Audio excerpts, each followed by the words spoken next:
Oh, wrong one. No, I promise I had the right window completely set up before I did all this. There we go. So when you log into Canvas for the first time, which you guys have already seen, you'll come here, which is called your Canvas dashboard. And so this is exactly how students see it. This is how parents will see it as well. And so each of these boxes represents a course. For pre-K through third grade, they'll have one course for their like grade, and then they'll have one course that has all of their enrichment courses in it. So they'll have two boxes. And for grades 4 through 6, they'll have a separate course for each of the content areas and for each of the enrichments. So just a little bit different there. And I know for middle school and upper school, they also have it more like 4 through 6, where it's a different course for each of the periods that they have at school. And I just wanted to show you a little bit about this navigation on the side. It's called the global navigation. And so at the top is your account information, and this is where you'll go to update your profile and your notifications. So if you already are receiving extra notifications from Canvas to your email, this is where you would come in to turn those off and only set the ones you want to see. This is also a really good step for students in the fall. They're going to want to set their notifications, especially grades 4 through 6, because they have email access.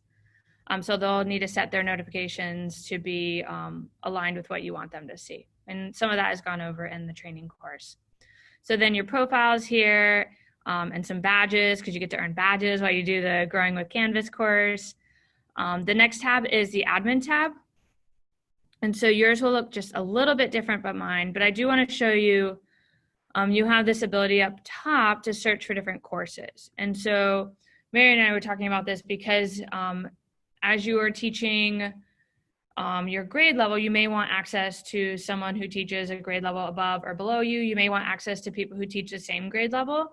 And you have the ability to search for courses here. So like I'm going to search for Algebra 2. And so it'll pull up all of the courses through here. And as a teacher, like Kylan, you have access to see anyone's course. So you can search for middle school and upper school courses. You can search for courses which are in your grade level, enrichment, whatever you want. Again, you can just search by the course name up under the admin. And then to get back, you click on the dashboard icon. Then we have a list of your courses. So if there's ever a time where you think you're enrolled in a course, but you don't see it here on your dashboard, sometimes like if there's a sandbox course that you don't see, you can click on courses and go to all courses. And this will show you every course that you are currently enrolled in. You'll notice that my list is way long. But it also shows you the ones with the star are the ones that are showing up on your dashboard. And you can click to add the Lower School Hub. I would just click make the star orange. Now when I go back to my dashboard, I see the Lower School Hub. Something new also that they allowed you to do is you can click and drag these to reorder them, which I think is super helpful. So you can put your most used ones at the top if you have multiple courses on your screen. Then one of my favorite features is this calendar icon. So when students are in your course, and you're gonna see my course in a minute. So this is my online course that's happening right now, and these are all the assignments that my students are completing. And this is how to look for your students, when they're in their calendar, they'll see the assignment. And then when they complete the assignment, it puts a line through it so they know that it's done. So it's a really great way for them to be able to keep track of what they've turned in, what they haven't turned in for multiple courses. As a teacher, it's telling you which ones you've graded, all of the submissions. And so like this one, I got a new submission last night, so I have, it's open again, so I need to know to go back in there and get the grade done. The inbox, a couple more things down here, is the ability to message your students similar to email. I can create a message and I can select who I want to send that to.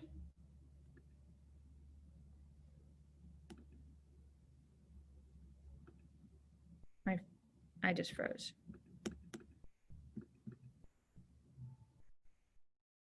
Try again. So like if I want to send a message to my students right now in personal finance, I can select the course. And then what's nice is I can either select,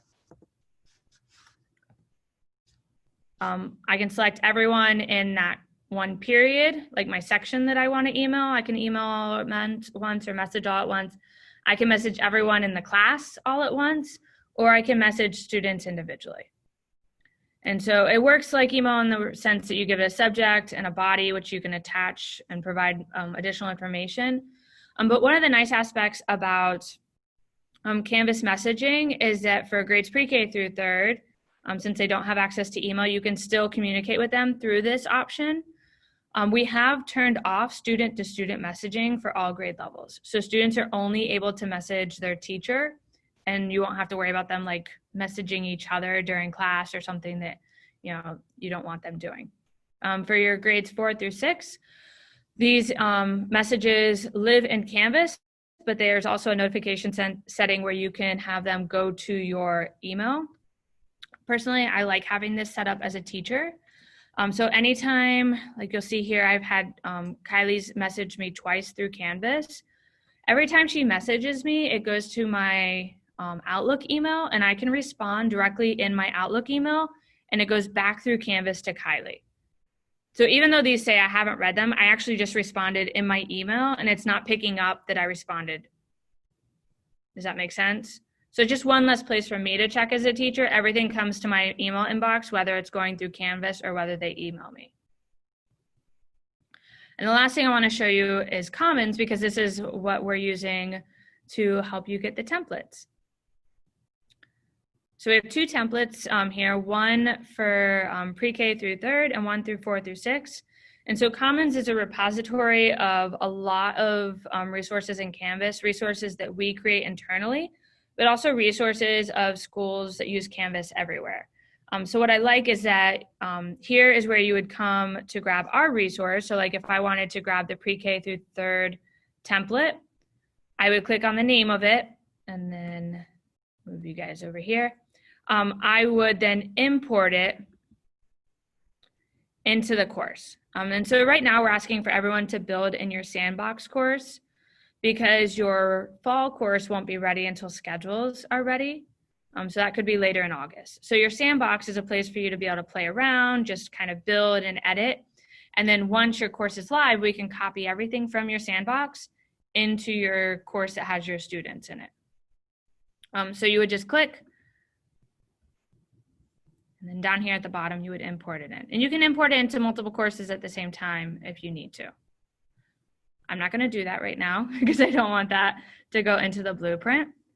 The other thing I wanted to show you about Commons though, is you can come up here and search for what other teachers have placed in Commons. So let's say I wanna search for some resources on telling time. I can just search for whatever keyword I'm looking for. I can filter it by people who like it or what's been most recently added. But what I also like is filtering it by the assignment type. So maybe you just want a discussion on telling time or a quiz on telling time, and you can select that and it'll filter the list to just what you're looking for. You can also tell it what grade level you want the content to be geared towards. And so you would just, we also have the ability to share only internal resources, but we don't have any telling time in the internal, so I'm gonna take that one off. And so let's see what we have now. So now I have just quizzes on telling time. And just like you did with the template, you can pull these into your sandbox, look at them, edit them, see if it's something that you then want to push into your course with your students. But this is a great way to gather a lot of resources without you having to build everything just by yourself. So I use this a lot for my courses. Kind of like teacher pay teacher, but free. Yes, that's a great way to put it. All right, so there's only two more things I want to show you on the dashboard, and then we'll see if you guys have any questions. So the next thing over here is called your to-do list, and students and teachers both have this. So mine shows me what I need to grade. Your students will tell them what they need to submit. So it's the to-do list of things that are like assignments or things that are graded. And then coming up are different things that are activities that they have scheduled for over the next 7 days. And then also the students will have a place here for feedback. So when you might give them a comment on an assignment or give them a grade, that will show up here for the student on their dashboard. So a lot going on just this first home page. Questions that you guys may have about the dashboard. Any questions? I don't have any questions about the dashboard, but I just wanted to make sure I understood the notifications right. Pre-K through 3 don't need to even worry about that because they don't have email, and notifications are just email. Okay. You may have parents ask, and we have directions, and we will communicate with parents to turn their notifications off. So that's also where parents will go. So if you do have a parent say, I'm getting a lot of emails from you, you can tell them, go into your notifications and turn them off. We can't set them globally. So like every parent has to turn off their own, or every teacher, every student has to do their own. But that's just where I see maybe those pre-K through 3rd may have questions. Got it. Thanks. Good one. Any other questions? If I want to go in and kind of just, like you said, work on my sandbox and things like that, that's just basically going in and creating a pseudo course, right? And then making those preferences, and then I can like basically work on that kind of over July. So then when we hit August, then we know what's what, then we can just shift it over. Right. Yep. Is that right? Okay. I just wanted to make sure. Yeah. So just once you import the template, like go out, have fun. Right. I think the easiest way to learn Canvas is just kind of doing and clicking around. Yeah. You can never, you'll never delete anything in Canvas. There's an undelete option. There's a revision history on all of your pages. So just explore. That's what I always like to say. Cool. So the one thing, I thought that was an announcement. I just had to move you guys out of the way a minute. So in the training course, we have the first 2 modules published, like I said. And then the next module is going to really be the meat of your course, looking at building pages, assignments, any type of assessment that you build in Canvas will show up in this one. And then we have some additional resources related to like how do you provide grades, especially for grades 4 through 6. We'll be doing grades in Canvas rather than PowerSchool now. And then how to integrate with Seesaw. We have that being built into module 5, right? So as we go through the course, you'll get more bits and pieces that will be helpful in building your course. And we plan to release these every Monday. Even though we're releasing them 1 week at a time, the assignments are not technically due until that first week of pre-planning. So if you have any of your fellow teachers asking about the training, everyone's welcome to come in now and work on it and start building your courses, because I know pre-planning is always really exhausting as it is. So this could be one thing that they don't have to worry about during pre-planning, but it's definitely not required until August 7th to have all this ready. Any questions about navigating within this course? Because I actually haven't gone over navigating within the course itself and getting to the modules. Has that been pretty easy so far? Yes. It's been really user-friendly, and yeah, no questions. Awesome. Anything you want to add? No. Have either of you done your homepage yet? I haven't done my homepage. I've done like the first 2 or 3 assignments. I think I still have 2 more. So I don't think I've done the homepage or the create a module one yet. But yeah, I haven't done that yet either. I think I just did that first one, like just setting up your profile. I think everything that teachers did last year in the fall or in the spring. I don't remember. Yeah, those first couple ones, I think a lot of teachers had done their profile picture and their biography from the first training. So Right. good. Well, if you need anything, reach out to us. We're here to help you. Well, thank you. We Thank you. appreciate it. Is this going to be starting, like, are we rolling this out so it's going to be live, like, first day of school? Or is this something that, well, you said something about later in August and it made me wonder. No, it'll be, Yeah. no, the classes, once Power School, once your students are in Power School, then you'll be able to pull in that information. So yeah, it'll be Okay, during pre-planning at some point. cool. But yes, this is what we're gonna start the year with. Yeah, good. That's great. Yes. Agreed. I think you'll be excited to see too how well it integrates with Seesaw. Mm-hmm. It does really work well. So I think that'll be very helpful. Yeah, that's cool. I didn't realize that it had some of the integrations it did, like Flipgrid and, Right. you know, Right. other things. So that's cool. And Google is very like user friendly to embed, and students can easily submit from their Google Drive right into Canvas. So that part works very easily too. We also got a school subscription to Padlet, which is something I think that you'll really enjoy using with your students. Good deal. Yeah. Lots And of fun things. Nearpod. Yes. And we have a Oh, active wow. license for Nearpod. Yeah. Cool. Which evidently they're having some major release August 3rd of something Oh. huge, but Ooh. we don't know what it is. That's But- cool. It's supposed to be something really cool. And then I don't know if you've seen, you might check your Seesaw. You'll have to do it. You can't do it through your iPad, but through your desktop or your laptop. They've done a bunch of upgrades and changes.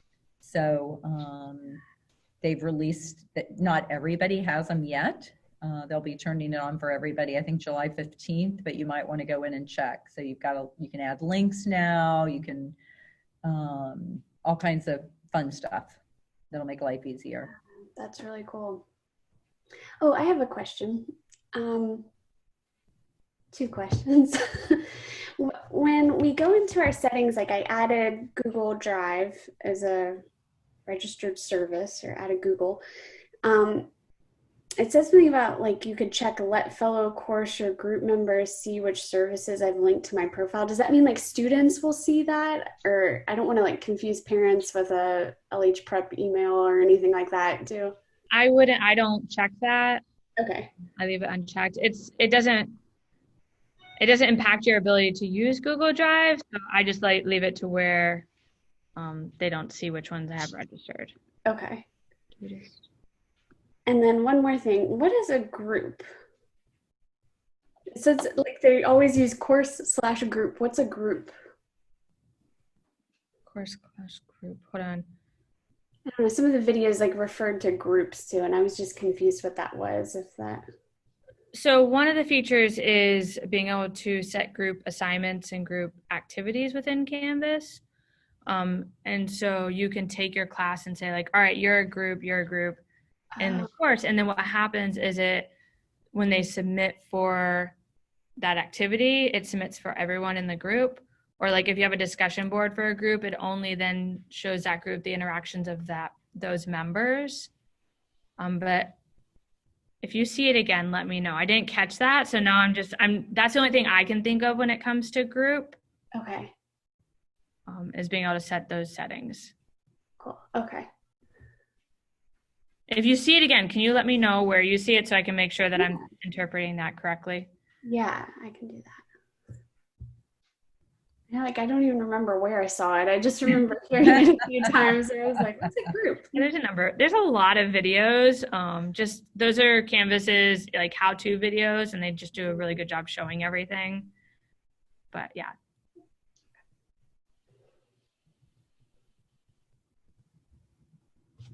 Anything else we can help you ladies with? I don't think so. All right. Well, thank you guys for joining us. Like this week was going to be short just because it's just kind of an introductory module. Next module does go over quite a bit into the content of the course. So we'll be spending more time looking at how to build pages, how to embed, how to use the rich content editor in next week's Wednesday session. Cool. Awesome. Well, go join your afternoons. Thanks, ladies. Thanks. Yeah, see you next week. All right. Bye, guys. Hey, everybody. Bye.